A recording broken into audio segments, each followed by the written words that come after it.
নমস্কার, আমি মিহির দাস। আমার এই ইউটিউব চ্যানেলে আপনাদের স্বাগত জানাই। আজকের যে টপিক, দুর্দান্ত টপিক, একটি শিক্ষণীয় বিষয়। ভেনেজুয়েলা বিশ্বের সবচেয়ে ধনী দেশ কিভাবে ধ্বংস হয়ে গেল। একটা সময় ছিল যখন ভেনেজুয়েলার মানুষ আমেরিকায় শপিং করতে যেত শুধু উইকেন্ড কাটানোর জন্য। পেট্রোলের দাম ছিল এক বোতল জলের চেয়েও কম।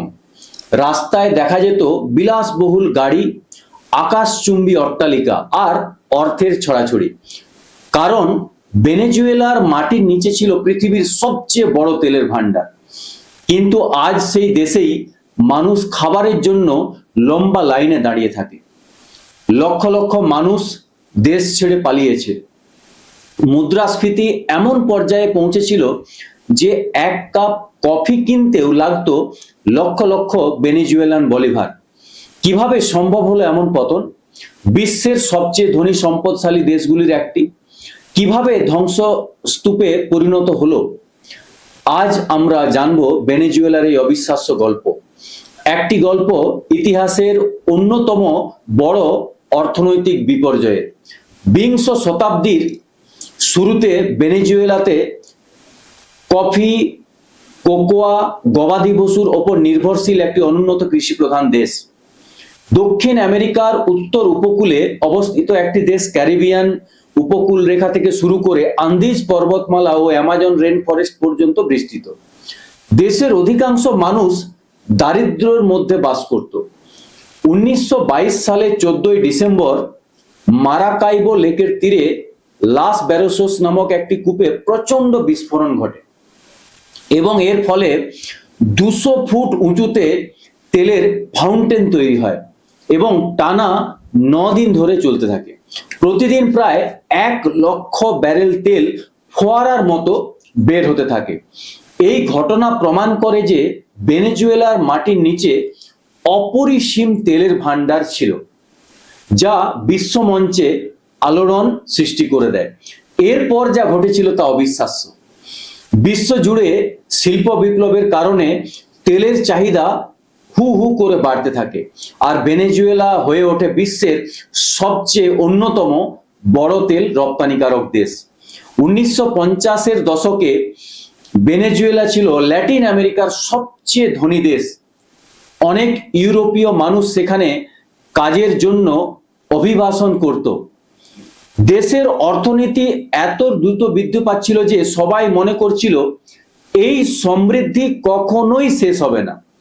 কিন্তু এখানেই ছিল সবচেয়ে বড় ভুল।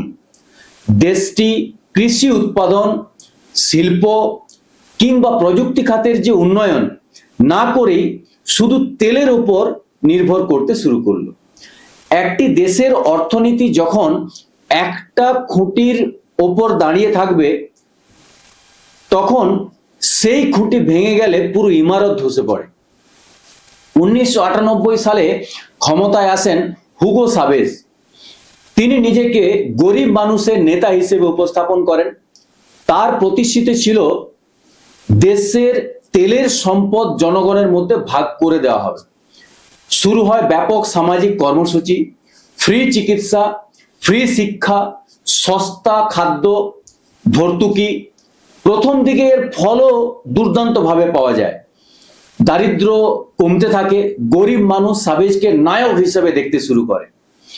সরকার ব্যয় বাড়াচ্ছিল কিন্তু অর্থনীতির ভিত্তি শক্তিশালী করছিল না। সবকিছু নির্ভর করছিল তেলের দামের ওপর। যতদিন তেলের দাম বেশি ততদিন সব ঠিক, কিন্তু তেলের দাম কমলেই বিপদের ঘন্টা। 2013 সালে হুগো সাভেজ মারা যান। ক্ষমতায় আসেন নিকোলাস মাদুরো। ঠিক তার পরের বছরই ঘটে বিপর্যয়। বিশ্ব বাজারে তেলের দাম প্রায় 70% কমে যায়। ভেনেজুয়েলার আয়ের প্রধান উৎস ছিল তেল, ফলে সরকারি আয় ভয়াবহভাবে কমতে শুরু করে দেয়। কিন্তু সরকার ব্যয় কমাতে রাজি ছিল না। তখন তারা শুরু করলো টাকা ছাপানো। আর ইতিহাস প্রমাণ করেছে কোন দেশ সীমাহীন টাকা যদি ছাপায়, তখন অর্থনীতি ধ্বংসের দিকে এগোতে থাকে। ইতিহাসের সবচেয়ে ভয়ঙ্কর মুদ্রাস্ফীতি ভেনেজুয়েলায় শুরু হয়। Hyper inflation. এক বছরে জিনিসপত্রের দাম কয়েকশো গুণ বেড়ে যায়, এরপর শুরু হয় হাজার গুণ, লক্ষ গুণ। মানুষের বেতন মূল্যহীন হয়ে পড়ে। একজন শিক্ষক পুরো মাস কাজ করে যে বেতন পেতেন, তা দিয়ে হয়তো একদিনের বাজারও করা যেত না। মানুষ টাকা গুনতে গুনতে ক্লান্ত হয়ে যেত, কিন্তু সেই টাকার কোনো মূল্য থাকতো না। অনেকে টাকা দিয়ে খেলনা বানাতো, কারণ কাগজের টাকার মূল্য কাগজের চেয়েও কম হয়ে গেছিল। দোকানের তাক খালি হয়ে যায়, দুধ নেই, ওষুধ নেই, খাবার নেই। হাসপাতালগুলোতে রোগীদের চিকিৎসা দেওয়ার মতো সরঞ্জাম ছিল না। অনেক মানুষ না খেয়ে দিন কাটাতে শুরু করে। জাতিসংঘের তথ্য অনুযায়ী লক্ষ লক্ষ মানুষ দেশ ছেড়ে কলম্বিয়া, ব্রাজিল, পেরু এবং অন্যান্য দেশে পালিয়ে যায়।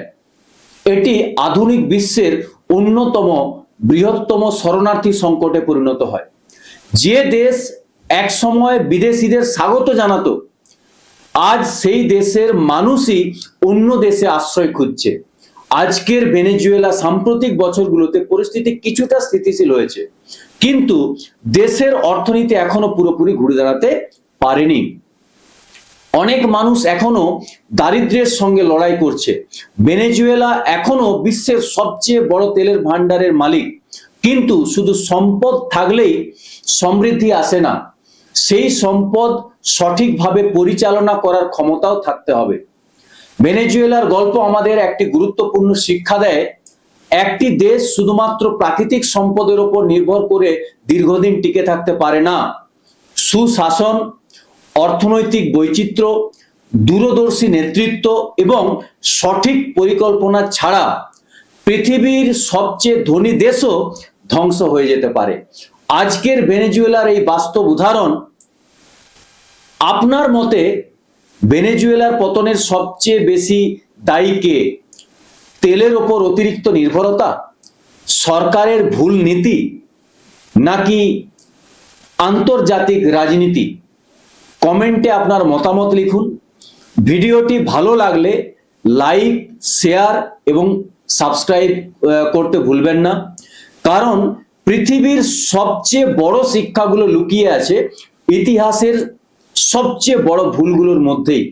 ভেনেজুয়েলা শুধু একটি দেশের গল্প নয়, এটি একটি সতর্ক বার্তা। নমস্কার, ধন্যবাদ।